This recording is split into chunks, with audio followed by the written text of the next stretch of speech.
কাউকে ছাড় নয়, সাফ জানালেন প্রধানমন্ত্রী। জাতীয় সংসদে সর্বসম্মতিক্রমে অর্থ বিল 2024 পাস। আন্দোলনে সহিংসতার উপাদান যুক্ত হলে কঠোর ব্যবস্থা, বললেন কাদের। যে কোনো মূল্যে বেগম খালেদা জিয়াকে মুক্ত করার ঘোষণা ফখরুলের। রাজস্ব কর্মকর্তা ফয়সালের অবৈধ সম্পদের পাহাড়, সব সম্পদ জব্দের নির্দেশ। দুর্নীতিকে সমাজের মুখে চপেটাঘাত, বললেন মুক্তিযুদ্ধমন্ত্রী। এবং টি-20 বিশ্বকাপের শিরোপা লড়াইয়ে মুখোমুখি ভারত দক্ষিণ আফ্রিকা। টস জিতে ব্যাট করছে টিম ইন্ডিয়া।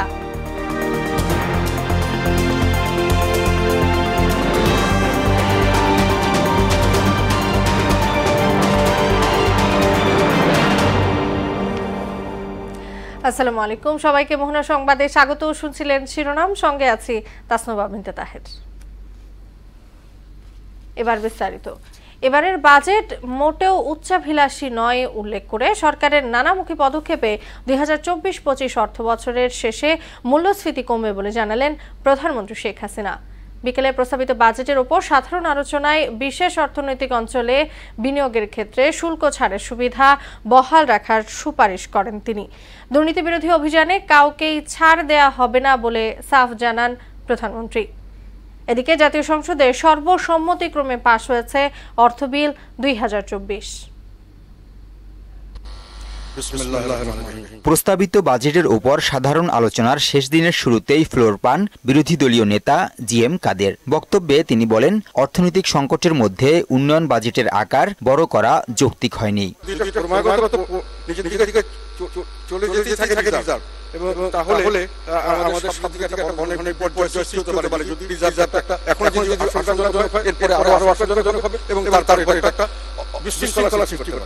তবে সংসদ নেতা প্রধানমন্ত্রী শেখ হাসিনা বলেন, বাজেট উচ্চাভিলাষী নয়, উন্নয়ন ধরে রাখতে প্রয়োজনীয় সব পদক্ষেপ নেওয়া হয়েছে।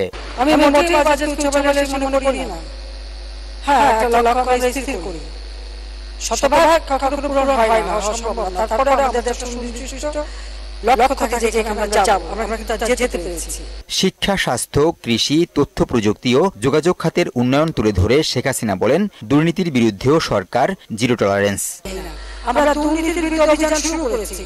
সে যেই হোক, দুর্নীতিতে কারো পাত্তা নেই। যারাই দুর্নীতি করবে আমরা করব। আর কালো টাকার সাথে কালো টাকার সাথে না। এখন সব জিনিসের দাম বেড়ে গেছে। এখন এক কাঠা জমি যা আছে সে কয়েক কোটি টাকার মালিক। বিনিয়োগ বাড়াতে বিশেষ বিশেষ ক্ষেত্রে শুল্ক ছাড়ের সুবিধা অব্যাহত রাখার কথা বলেন তিনি।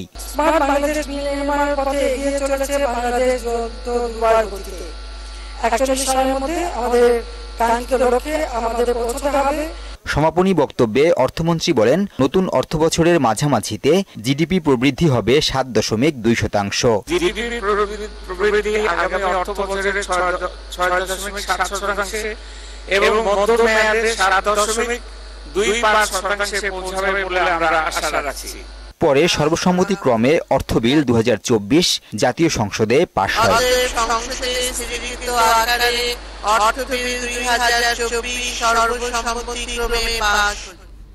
নাসির উদ্দিন, মোহনা সংবাদ, ঢাকা। আন্দোলনে সহিংসতার উপাদান যুক্ত হলে পরিণতি ভালো হবে না বলে বিএনপিকে হুঁশিয়ারি দিয়েছেন আওয়ামী লীগ সাধারণ সম্পাদক ওবায়দুল কাদের। বঙ্গবন্ধু অ্যাভিনিউয়ে দলের প্রতিষ্ঠাবার্ষিকীর আলোচনা সভায় তিনি একথা বলেন। সভায় দলের জ্যেষ্ঠ নেতারা যে কোনো মূল্যে দেশের উন্নয়ন অগ্রগতি অব্যাহত রাখার প্রত্যয় জানান। উশাফের দোষ রিপোর্ট। ৭৫তম প্রতিষ্ঠাবার্ষিকী উপলক্ষে রাজধানীর বঙ্গবন্ধু অ্যাভিনিউয়ে আলোচনা সভার আয়োজন করে ঢাকা মহানগর দক্ষিণ আওয়ামী লীগ। এতে রাজধানীর বিভিন্ন ওয়ার্ডের হাজারো নেতাকর্মী ব্যানার পেস্টুন নিয়ে দলে দলে যোগ দেন।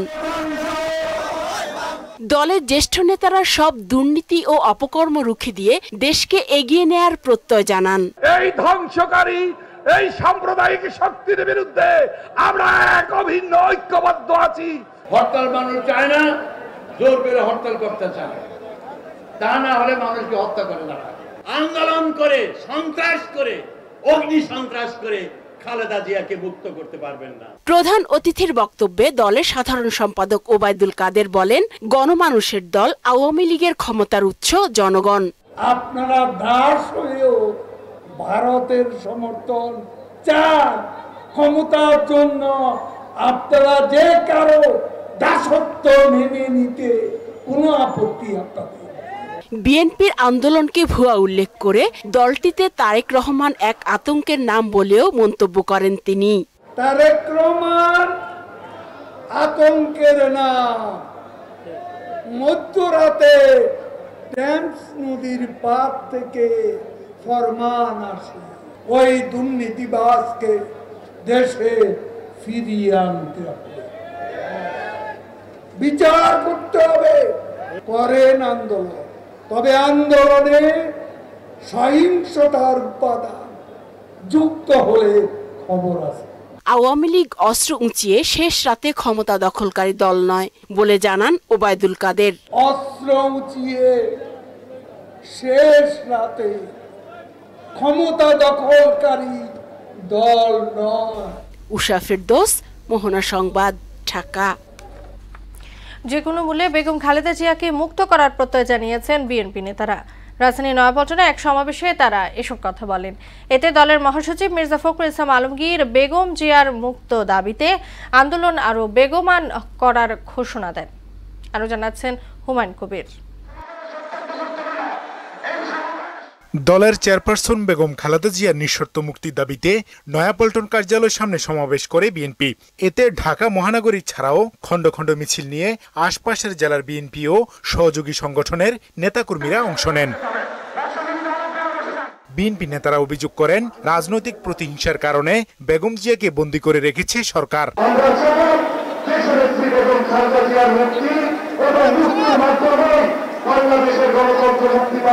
যদি মুক্তি না হয়, এই বাংলাদেশে নতুন যে আন্দোলন শুরু হয়েছে, এই আন্দোলন তোমাকে ক্ষমা করবে না। তাকে বন্দি করে খাবারের মধ্যে ওষুধ দিয়ে ক্রমান্বয়ে ধীরে ধীরে তাকে আজকে দুনিয়া থেকে সরিয়ে দেওয়ার যে প্রচেষ্টা, এই প্রচেষ্টার আমরা প্রতিফলন দেখছি। একদিনের জন্য হলো আর বেগম জিয়াকে অনুগ্রহ করে জেলে রাখেন না। দেশনেত্রী বেগম খালেদা জিয়ার মুক্তির স্বার্থে কোনো কষ্ট দরকার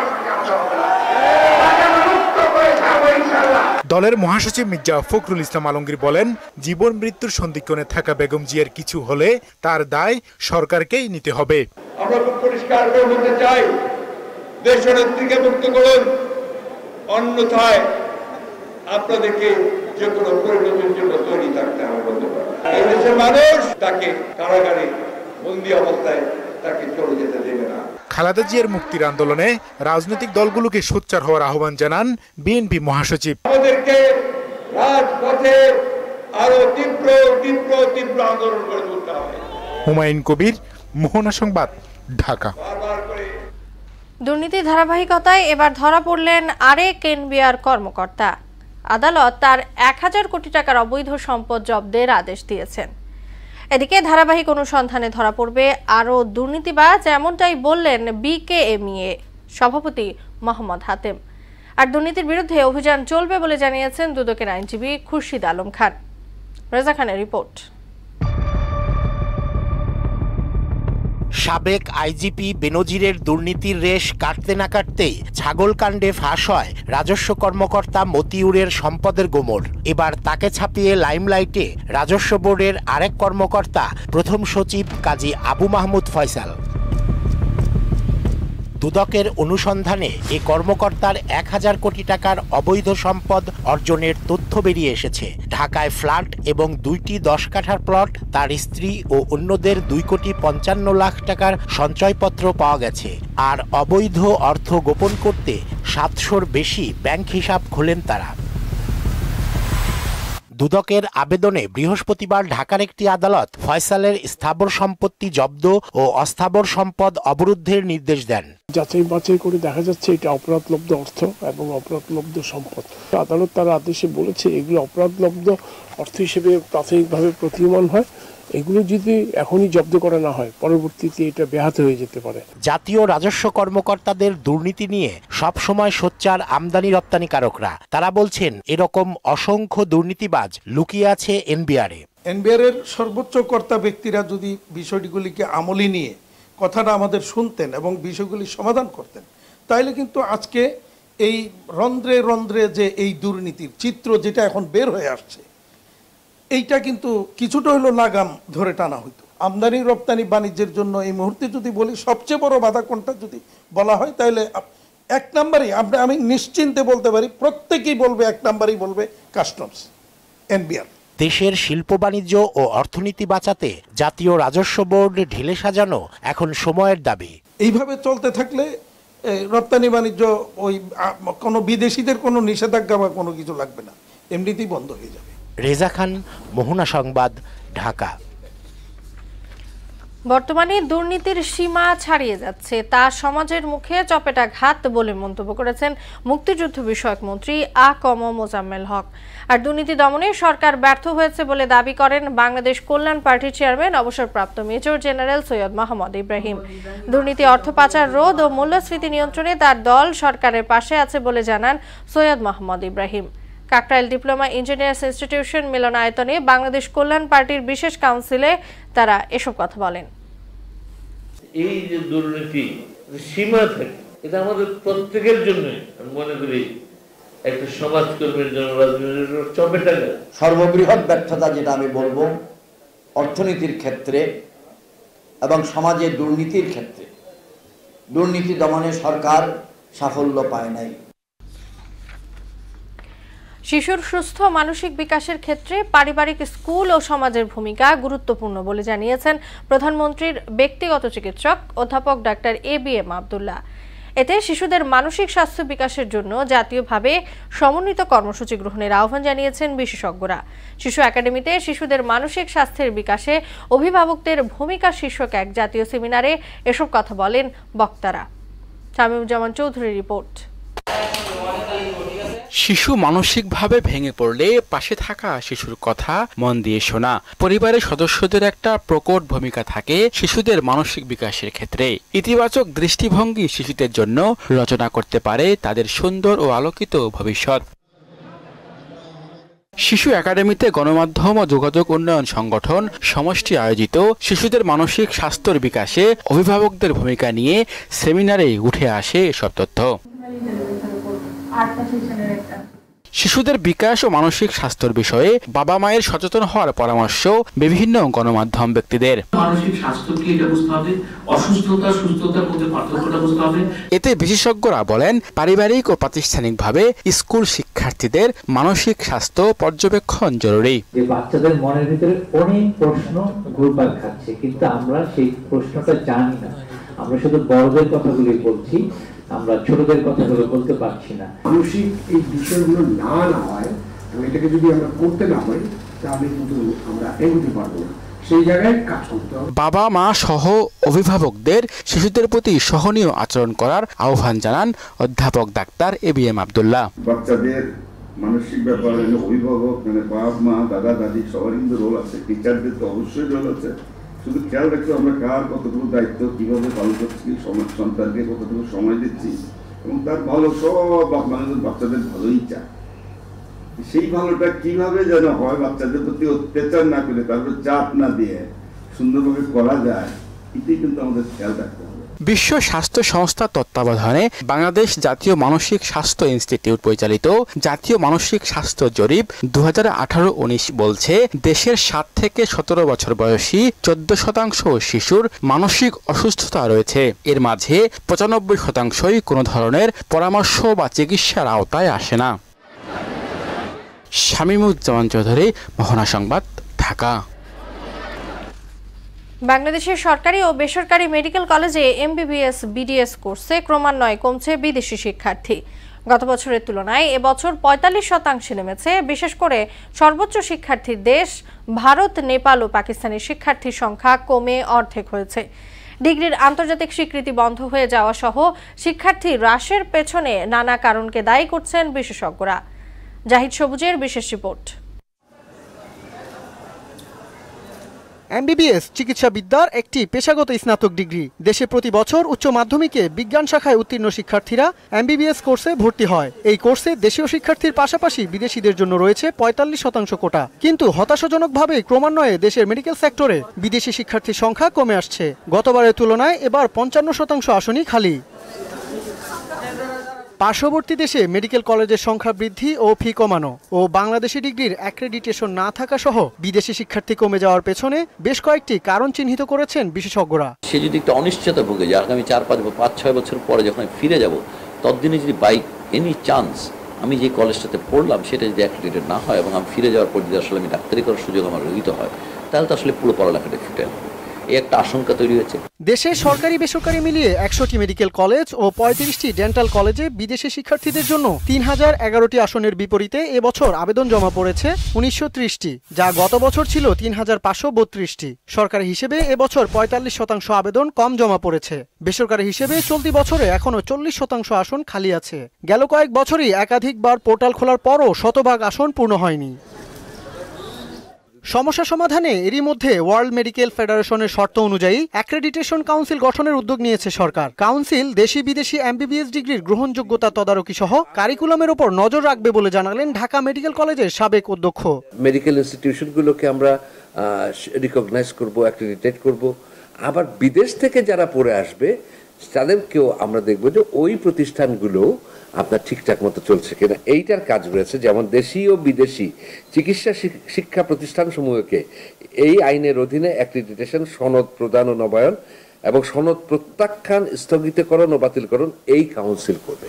শিক্ষার্থী কমে যাওয়ার পেছনে অর্থের বিষয়টিকে আমলে নেওয়ার কোনো যৌক্তিকতা নেই। কাউন্সিলের মাধ্যমে অচিরেই এই সংকট সমাধান হবে বলেও জানান কাউন্সিলের রেজিস্ট্রারের দায়িত্ব পেতে যাওয়া এই বিশেষজ্ঞ। আমাদের বিদেশি ছাত্রদের আকর্ষণ কমে গেছে এটা আমরা বলবো না, আমাদের এখনো যথেষ্ট রয়েছে এবং আপনার তারা আগামীতে হয়তো আমাদের অ্যাক্রেডিটেশনটা হয়ে যাওয়ার পরে এবং আমরা এই কাজগুলো যখন চলমান রাখবো তখন আর আপনার এইরকম আমাদের কোনো রকমের শঙ্কা থাকবে না। করোনা মহামারীর কারণে ভর্তি পরীক্ষার নির্ধারিত সময়ের সাথে সামঞ্জস্য না থাকার ফলেও এই সংকট তৈরি হয়েছে বলে জানান তিনি। জাহিদ সবুজ, মোহনা সংবাদ, ঢাকা। চুক্তি নয়, প্রধানমন্ত্রীর সাম্প্রতিক ভারত সফরে কিছু সমঝোতা স্মারক সই হয়েছে জানিয়ে এ নিয়ে বিএনপি বিভ্রান্তি ছড়াচ্ছে বলে অভিযোগ করেছেন পররাষ্ট্রমন্ত্রী হাসান মাহমুদ। দুপুরে চট্টগ্রাম উত্তর জেলা আওয়ামী লীগের এক সেমিনারে এ কথা বলেন তিনি। নেপাল ও ভুটানের সাথে সরকার কানেক্টিভিটির কাজ করছে উল্লেখ করে মন্ত্রী বলেন, এ নিয়ে মিথ্যার প্রতিযোগিতায় নেমেছে বিএনপি।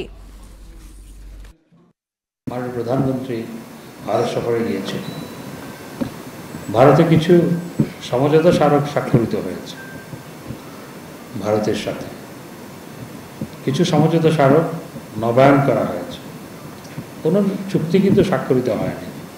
বিএনপি নেতারা দিকে এই হরহামেশা বলে যাচ্ছে যে চুক্তি স্বাক্ষরিত হয়েছে। চুক্তি আর সমঝোতা স্মারকের মধ্যে কেন পার্থক্য বুঝতে পারছেন না, সেটি আমার বোধগম্য নয়।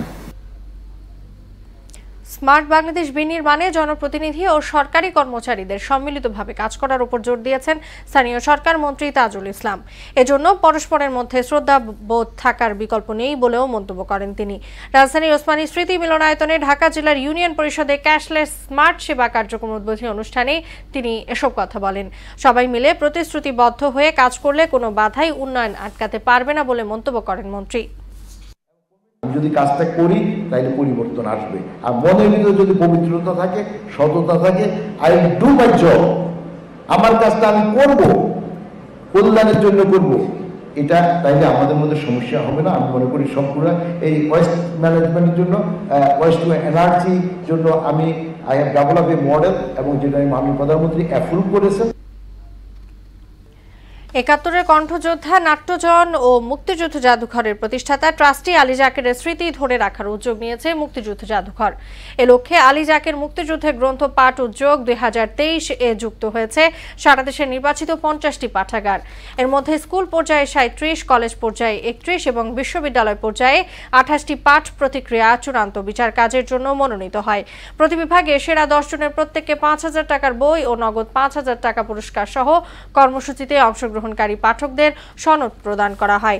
বিকেলে মুক্তিযুদ্ধ জাদুঘর মিলনায়তনে পুরস্কার বিতরণ অনুষ্ঠানে উপস্থিত ছিলেন শহীদ জায়া শ্যামলী নাসরিন চৌধুরী, মুক্তিযুদ্ধ জাদুঘরের ট্রাস্টি আসাদুজ্জামান নূর এমপি ও সারা জাকের সহ বিশিষ্টজনেরা। এশিয়ান পেইন্টস প্রতিনিয়ত গ্লোবাল ট্রেন্ড এবং সেগুলোর লোকাল সম্পৃক্ততা বিশ্লেষণ করে যা ভোক্তাদের সামগ্রিক চাহিদার প্রতিফলন ঘটায় ও ডিজাইনকে অনুপ্রাণিত করে। বিকালে রাজধানীর একটি হোটেলে কালার অফ দ্য ইয়ার উদ্বোধন অনুষ্ঠানে এই কথা বলেন এশিয়ান পেইন্টসের প্রধান নির্বাহী প্রজ্ঞান কুমার। বর্ণিল, মুগ্ধকর ও সংস্কৃতির সঙ্গে মানানসই রং নিয়ে গ্রাহক ও ভোক্তাদের মাঝে আগ্রহ রয়েছে বলেও জানান তিনি। বিশ্বব্যাপী অংশগ্রহণকারীদের সাথে বিশদ গবেষণার ভিত্তিতে এশিয়ান পেইন্টস বাংলাদেশে 2024 সালের কালার অফ দ্য ইয়ার ঘোষণা করেছে। শেষ করব মোহনা সংবাদ, যাবার আগে শোনামগুলো জানিয়ে দিচ্ছি আপনারা।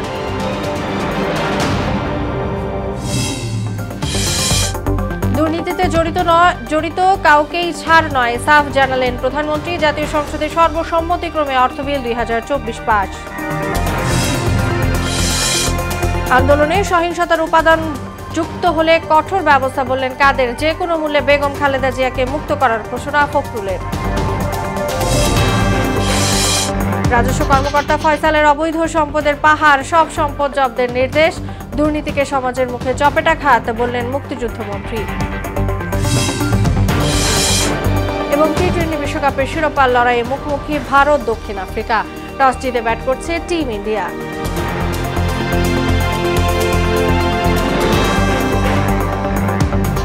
এই ছিল এখনকার মোহনা সংবাদে। পরের সংবাদ রাত 12টায়। মোহনার সবশেষ খবর জানতে ভিজিট করুন www.mohana.tv। সংবাদ দেখতে পান ফেসবুক ও ইউটিউবেও। এতক্ষণ সঙ্গে থাকার জন্য সবাইকে ধন্যবাদ।